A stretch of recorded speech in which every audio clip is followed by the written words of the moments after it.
Greetings, everyone. This is Kalei Ross with In Pursuit of Purity. It is my desire to learn as much as I can about chocolate and the chocolate making industry. I would love to share with you what I learn, so I hope you enjoy these videos. Well, greetings, everyone. This is Kalei Ross with In Pursuit of Purity. Today, it is an incredibly bright, sunny, and warm day here down in Vancouver, Washington. I am so grateful and blessed to be joined by a fellow Washingtonian, Kim Wilson, who is up north in Seattle, Washington. She is the owner of Good King Cacao. Thank you for being here, Kim. Thank you so much for having me. I'm excited to be part of this interview. Well, thanks. I mean, I have been reading about your company for a while now. You had made reference on your website about being a chocolate lover, so kudos to you. And that it mentioned that in 2009 that you had come across or heard about some of the challenges that were taking place in the chocolate industry and that you wanted to be a part of the solution. Yeah. Now, you have to tell me more about that, because when we read about those kinds of things, we think, oh my goodness, what is it that I can do? And yet it also seems like such an incredibly big task. So what is it that gave you the courage and the motivation to actually move forward to make a change? Yeah, so a tough question. And I don't know that I have a really concise answer, except to say that, yes, I had read a book called Not for Sale in early 2009 that talked about different aspects of human trafficking. And I, at that point, had really prayed and asked the Lord if I could be part of his solution. And so I didn't know at that point that cocoa had an issue with bonded labor. It wasn't until later that year that I understood, like, the way I had heard from a friend about issues of bonded labor and unfair wages and child labor in cacao, and thought maybe that is part of what God has called me to, because I have been a chocolate lover my whole life. And that seemed like, oh my gosh, that would be such a gift. And I had been praying over the summer as well, and felt like I had heard a couple things, as I pray, I journal and kind of test things with the Lord. And I felt like, as I've been praying over that summer and really seeking God on next steps in my own life, that I had heard a couple of things pretty specifically around, getting back into consumer products. My background had been in the wine industry. And then that it was going to be, in agriculture, and that it was going to be something more savory and something grown in specific regions around the world that could be enjoyed locally and then exported. And I really didn't know what any of that was. So I felt like so you ask, like, what gave you the boldness? And I would say, nothing.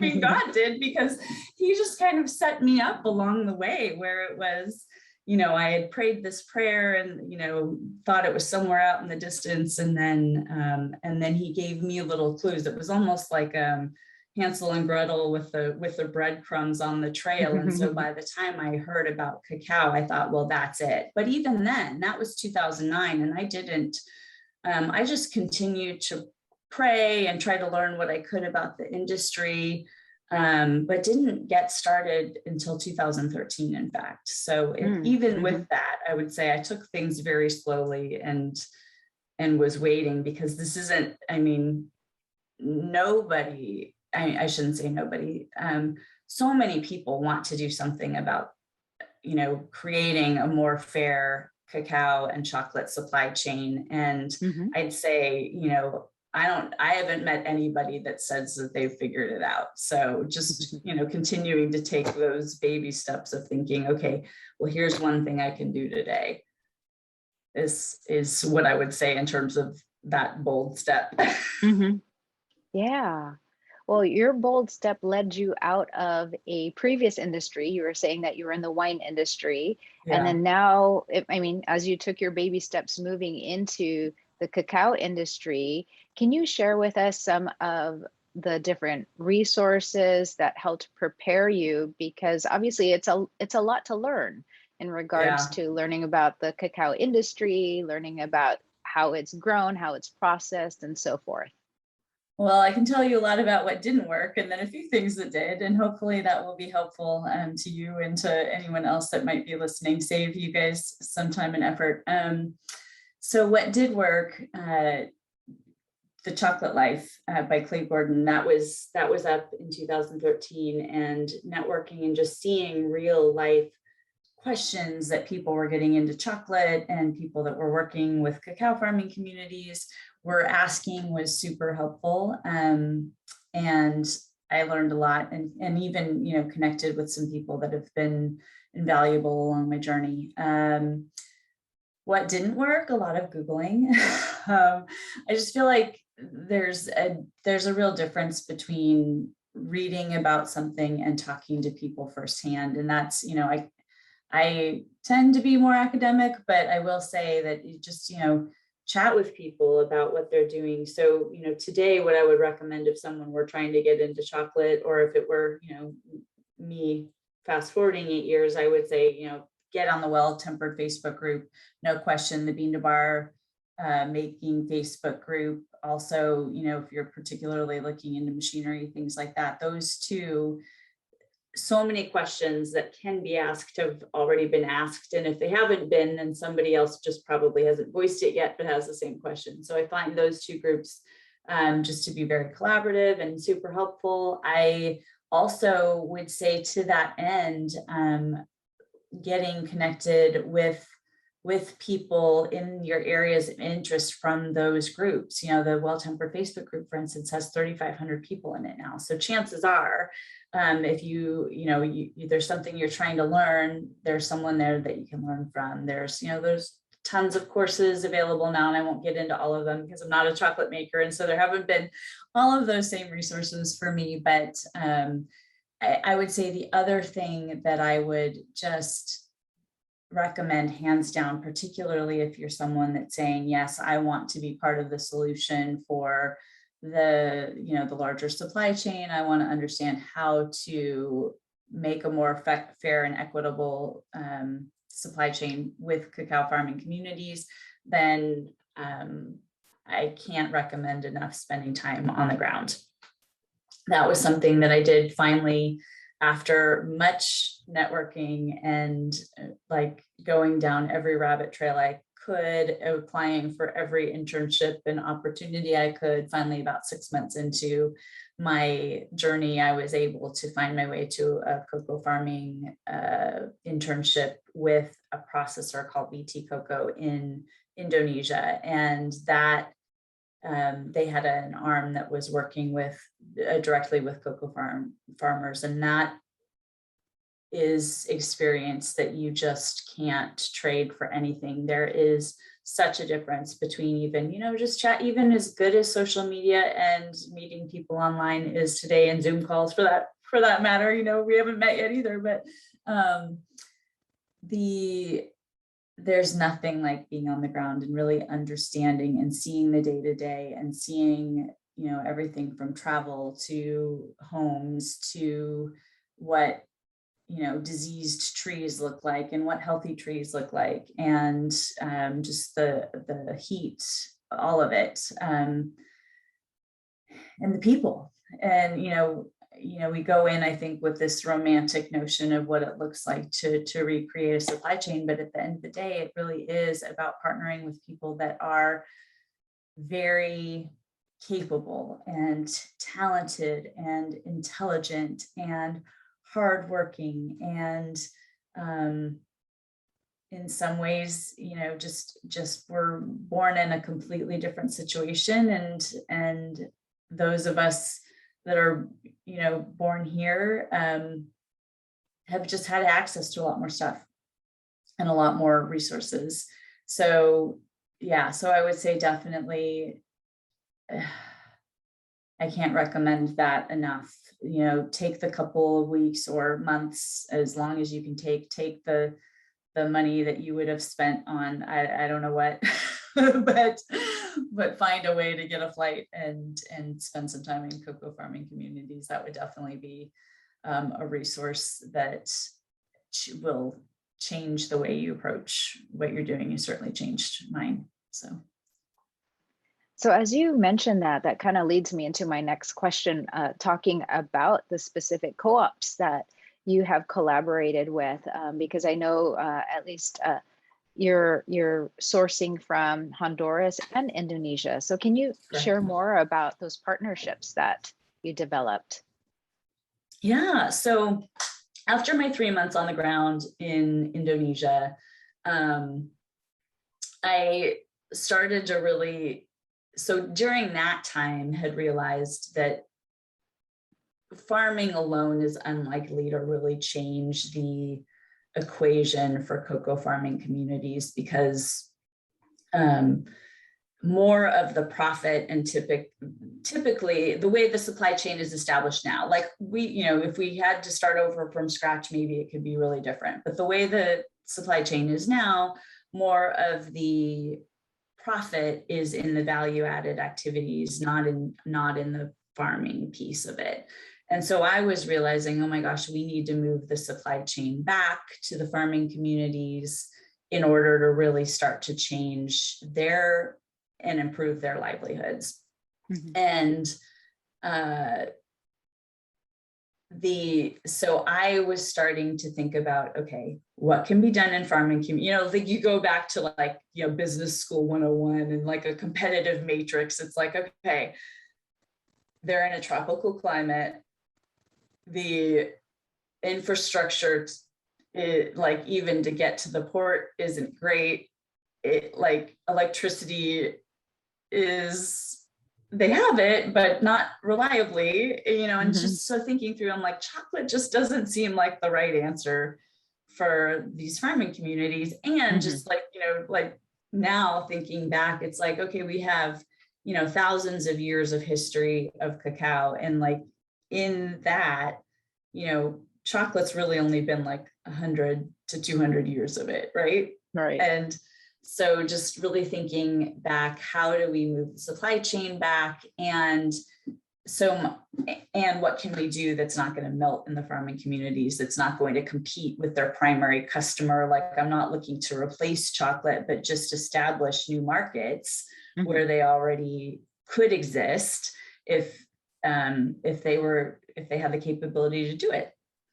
And so got connected to Indonesia.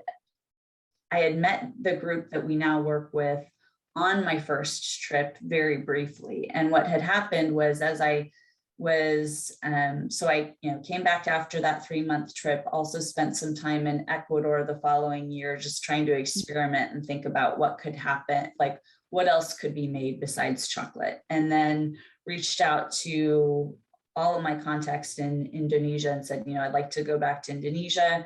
I'd like to do some experiments on, potential snack product that doesn't melt. And, are there any groups that you can suggest that might want to do something like this? And so Papeni, who is someone we work with who has at Recolto, suggested Koptan Masagena. And so I went back, planned, I can't even remember, 2 or 3 weeks there to just do experiments, and presented to the head of the co-op, hey, I'd like to try these experiments. Are there a few people that you could recommend that would help me with this? And up to that point had met only male cocoa farmers the entire time I was in Indonesia, also the entire time that I was in Ecuador. And so then the next day when we started to do the experiments, I was completely surprised to find out 5 women showed up. And I thought, oh my gosh, what just happened? So we started to do the experiment together in 2014. And oh my gosh, they deserve serious kudos, because there were so many things, again, because all I had was what I could research on paper and not what had been done in reality. And so there were just so many funky ideas that I had in my head that didn't make sense, but they, worked with me through all of it. And by the end of that time, we had an idea that maybe we could shell a cocoa bean while keeping it whole and create a snack out of it. And so they partnered, so that year, we were just doing a bunch of experiments, and the following year I came back and we did a proper partnership with a contract. And I paid them for their time the time before, but then, did that. So that was how we connected with Indonesia, and we continued to work together for several years. They've since, for a variety of reasons, not processed with us, and then flooded in 2020. And so we continue to stay in touch constantly, but they have not processed for us for a few years. Honduras was neat how we got connected. So after working with Indonesia, I realized, okay, when you, and I think forgot to unpack this a little bit more in terms of being surprised that women would show up. But what I realized happened in the situation in Indonesia was, once you transition from farming to food production, you actually culturally transition from what's typically men's work to what's typically women's work. And so after the experience with Indonesia, I put together kind of a list of other groups it might make sense to work with, and just started to network. And, because we didn't want to just work with one group, but just even to lay that out, not all farming co-ops are interested in doing value-added activity. And I wasn't going to try to convince them to do that. And because the value-added activity tends to be something that is led by women, they really have to have, the men in the community have to have some sort of vision for empowering women in their community, because if they don't, then it's likely to just be, again, like a side project, like I was explaining with corporate social responsibility. If it's just on the side versus the purpose of the business, it's not going to have the same positive impact in the community. Right. And so, anyway, I, just kind of put together this laundry list of, groups that are already, other things that, you have to think about with snacking cacao. Like, you have to have a smaller bean. It works really well with communities that have small beans and big beans, and they don't really know what to do with the small beans. Those small beans are a better snack size. So having a great entrepreneurial women's group, or women in the community that are interested in working outside of the home, which isn't always a given either. And then, so those I would, and then just, impeccable fermentation is also the other thing that's required, because if you're eating each bean individually versus blended into a chocolate bar, you're going to taste it if your fermentation wasn't perfect. So, put that laundry list together and just started shopping it around. And one of the guys that I found that had been helping us with our food safety plan, that was actually someone I met from Chocolate Life. He had been doing some consulting in Central America and connected me with Lutheran World Relief, based on, he's like, Kim, I've been working with this faith-based organization. Clearly faith is important to you. This might be a good fit for you. I think they might have some groups of women that would be a good fit. And so we had a few groups submit their bean samples, and Coaglixal, who's our current partner, was one that I connected with. And they had been, actually, this was a really neat thing, they had been looking for new opportunities for women in their community.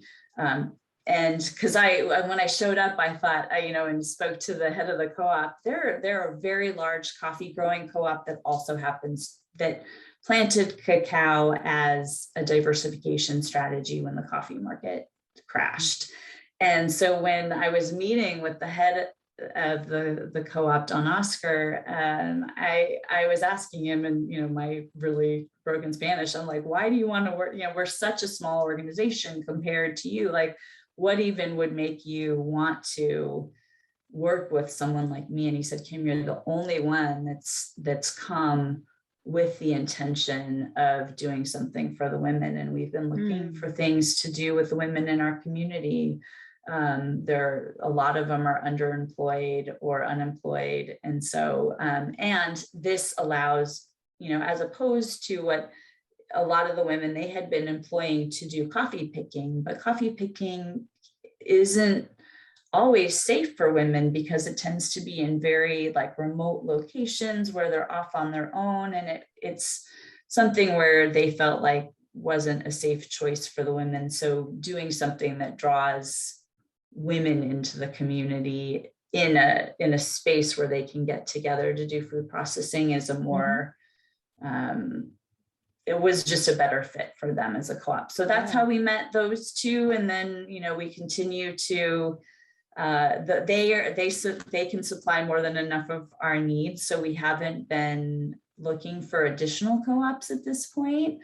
However, we're beginning to start thinking about how to work with various co-ops to do just their local food processing, because both Koptan Masagena and Coagrisal, so Koptan Masagena in Indonesia, Coagrisal in Honduras, do quite a bit for their local sales. I mean, most of their business is still local sales and exporting agricultural cacao in addition to the exports they do for us.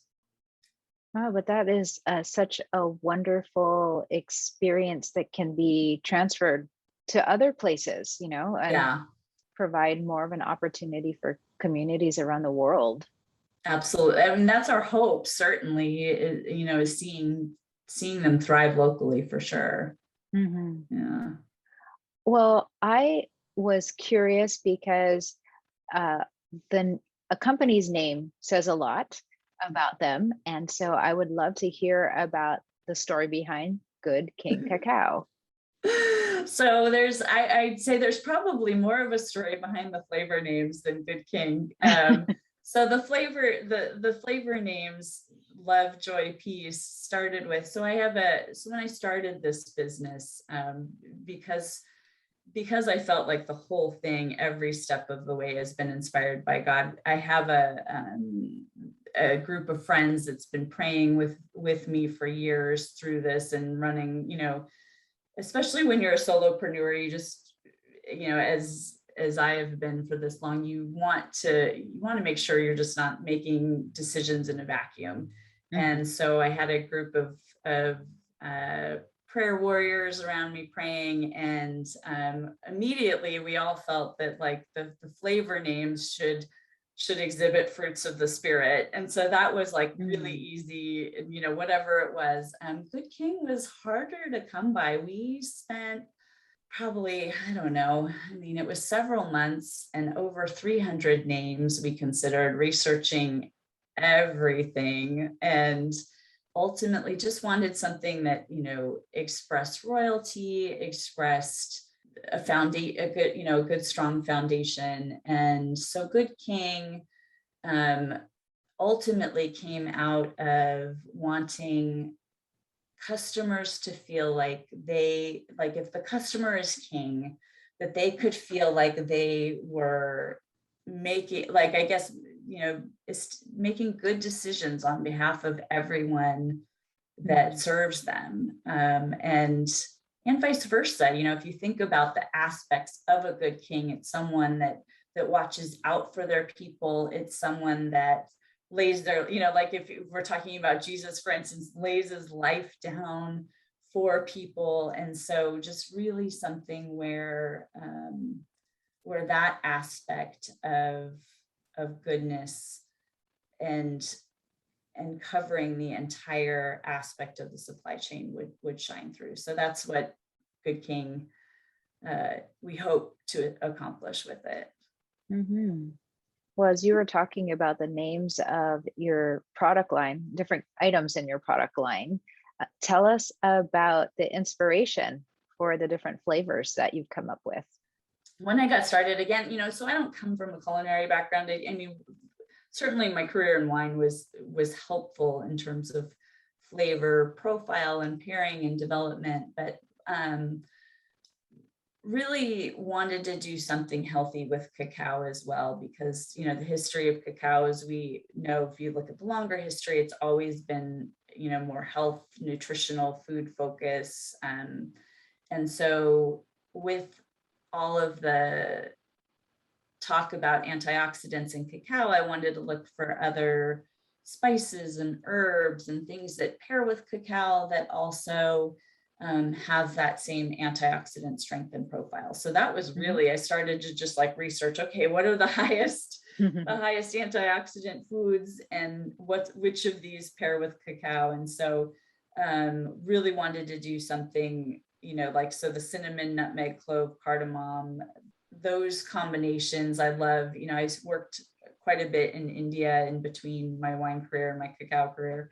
And so like the chai spices and those combinations were always delightful for me. And I was like, okay, how does that make you feel? It makes you feel like love.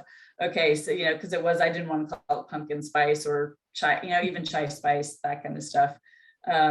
So we launched with different flavors than are alive today. So at the time we had peace. I really wanted to do a floral flavor. Lavender had a good health profile. So we did lemon lavender, and that was peace. Peace. I like to joke, peace now rests in peace.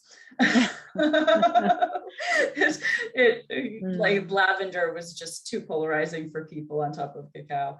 And then joy, I really, I've always been a mint chocolate lover, but wanted, when we developed the flavors, all of the flavors had only three, like they were like closer to 90% cocoa content. There was barely any sugar on it at all. And it was just too much of a stretch. I really had wanted to take it savory, but but the market isn't there for that right now. And so there was another one, still one of my favorite flavors is ginger coconut curry. That one was called Wisdom. And we did have a cult following for that, but we weren't like the few of us that loved it weren't eating it enough to keep it alive. So those were how they started. And then harmony and strength came along a little bit later. And harmony, I'd always wanted to do just kind of a really simple sweet and salty flavor. I love kettle corn. I love, that sweet salty mix. And those flavor names were a little bit more fun too, because we just put it out to our customers, and our customers voted on those flavor names. So harmony is our most simple. It's just those three ingredients. It's just cacao, cane sugar, and Himalayan salt. And then strength, I had a few people in the course of a couple of weeks say, you should do something with paprika. That's such a, like that can't be a coincidence, And so then started to play with flavors there, and really had just learned about, and this was several years ago, had just started dabbling in harissa, come across something with a harissa spice, and just loved that flavor combination. And it works perfectly with the cacao. So we use a harissa spice on our strength, which is smoked paprika. We wanted to do a little bit spicier when we lost our wisdom flavor. And then orange is just a really nice offset with that too. So it's the strength flavor is one of the favorites with chefs in particular, because it's just so complex.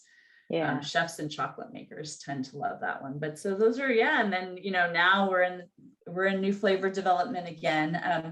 I forgot to mention our final flavor, our most recent launch was actually 65%. And that was, as we've worked in origins for a few years now, when they're making their own product for sale locally, almost all of them have at least doubled or not tripled the sugar, just to appeal to local tastes. And I've always felt still strongly that we are supposed to, personally for Good King, do a healthy product, but wanted to do something that would be a better fit for them locally. And so in 2019 spent, we have some pictures on our website, just massive amounts, like, probably 50, 60 experiments on a new roasting profile and 65% cocoa content. So that one we just call Harmony 65%. It's nearly double the sugar and a little bit more salt, but a completely different roasting process that's much easier to do in the local farming communities. So, and that was developed by our group in Honduras. So that was a super exciting one to launch, because when, way back when I look at my prayer journals and just things we had hoped for in, even before I'd ever set foot in a cocoa farming community, my hope had been that, recipes and new product ideas would come from the groups themselves. And so that was a neat culmination of that prayer, with, I'm sure, many, many, many, many more to come. We just work with such creative and inspiring women in particular, but, men and women, I should say. But seeing them come alive, it's definitely, that's where my heart is. Like I said, I don't have a culinary background, so I'd much rather people that are better at that do that work. Well, I can't help but see so much beauty that has come out of this long journey of yours. I mean, you recognized an issue in the chocolate industry, and you chose to move forward to make some kind of change. What would you recommend to any viewer that is watching that, has come across some things, they've read some of the things that you have made reference to and thought, I'm just one person, what is it that I can do? What kind of recommendations or advice could you give to that person that would like to actually move in that direction? Yeah, so a couple things. I think first and foremost, I didn't mention it because it didn't exist when I was getting into the industry, but certainly get plugged into the Well-Tempered Facebook group if you're not already, because there's like 3,500 people that care about a lot of the same issues. And I, similar to my own experience, what I would say is go, find someone that's doing some of the work that you want to do and support them already. And I don't say that from, I don't say that like, I mean, pick me if you want to, but but there's so many chocolate makers and people in the industry that are already working in that direction, and so much collaboration already going on that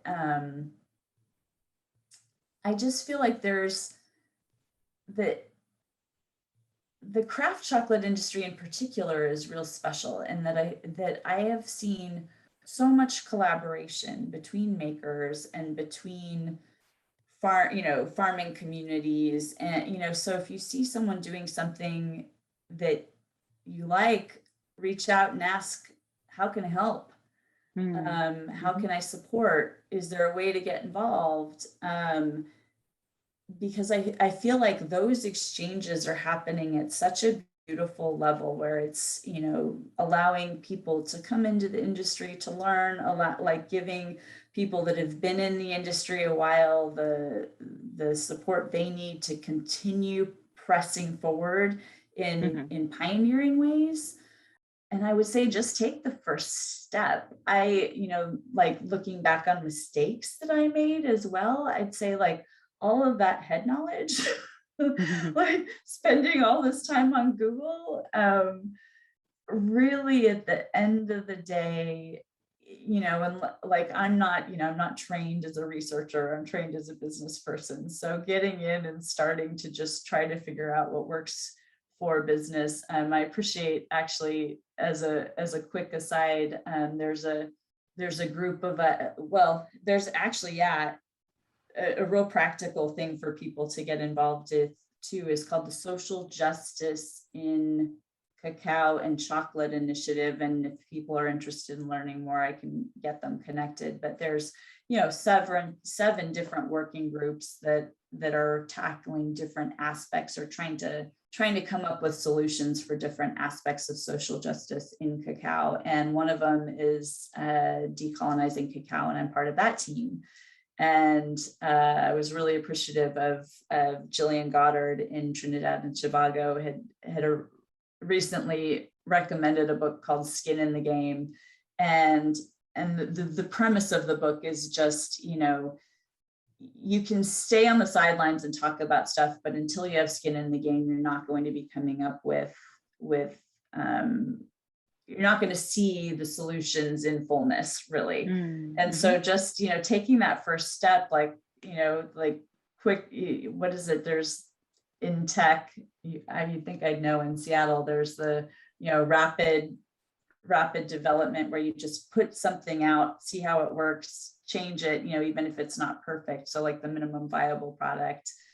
So doing things like that, where you're just taking a first step and failing a lot, like, whether it's, and just having grace for that. I think when we're trying to make changes in an industry that, is largely, in terms of the way cocoa's been exported and processed from like the agricultural, like from the equatorial belt to the north, primarily the global north, that's been, a system that's been in place for hundreds of years. In terms of some of the challenges that we're talking about in the industry. And so, it's, if it were an easy problem or an easy direction to turn, would have happened. So it's going to require a lot of, I think, missteps before we get on the right track. So just encourage people to not be afraid to fail, to not be afraid to try.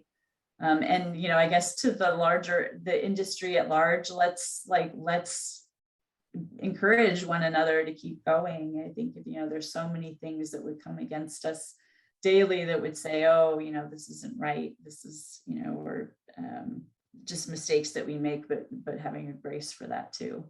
Yeah. Well, certainly collaboration is where it's at. Yes. We have to. My goodness. I've just finished a book on it called Bury the Chains, that was about the abolition of the slave trade in England, UK, in, hundreds of, in the mid 1800s or early 1800s, I should say, and starting in the late 1700s. And the number of people from the variety of places that need to be involved, from government to, just a lot like that Cocoa Sustainability Partnership I defined. It's really going to take all of us to make the changes that we want to see. And so that collaboration is absolutely critical. Yeah. Well, as our time is coming to an end here today, Kim, what is it that you would like our viewers to take away from our time together? In addition, the collaboration, I feel like, is absolutely a great place to finish. But also, I would say, I think God has so many more ideas for cacao than just chocolate. Like, if you think about, I'm not God, but he planted it in a tropical environment, and the things that grow around that and how it's processed. I feel like there's just so many things that have been untouched. I think there's so many more innovations to come. I really appreciated your interview with Arcelia Gallardo and her focus on drinking chocolate. That is the history of cacao before, so I just feel like there's so many more opportunities to develop new products. And I'd say, particularly where we as an industry can do things to support the local growing communities, and just, really thinking critically about our supply chains in that way. What are the things that can be done in the growing communities versus the things that we do here, and thinking about it more holistically, I think more than ever, because you can find, because farmers are on Instagram, and because, you can find one another more easily than ever.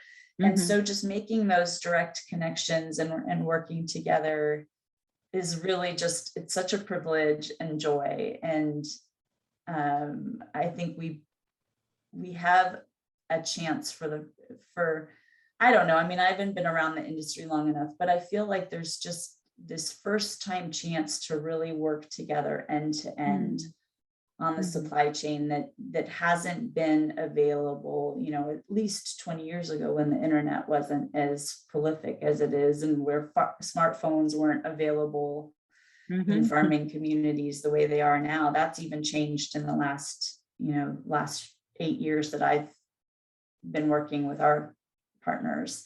So I would say, create those connections, because ultimately it is about relationship. It's about, business was meant to be about relationship. And so that's what I would, and that collaboration piece really is a special piece of our industry that I want people to continue to press into if we can.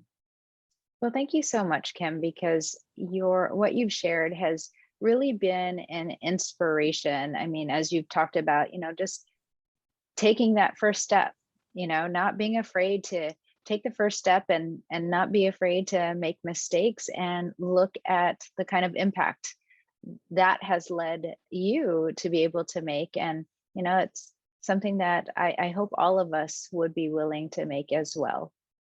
I can't wait to see what'll happen. I mean, just the number of interviews that you've done and the inspiration that comes, I'm excited to see what else comes out of the industry in the next few years. Yeah. So thank you so much for your time. Thanks so much for being here. And for our viewers, make sure to go to Good King Cacao's website to take a look and enjoy, as they called it, their flight. Such a wonderful array of great tasting snacking cacao. Thank you so much for your time, Kim. Thank you, Kalei. I appreciate it.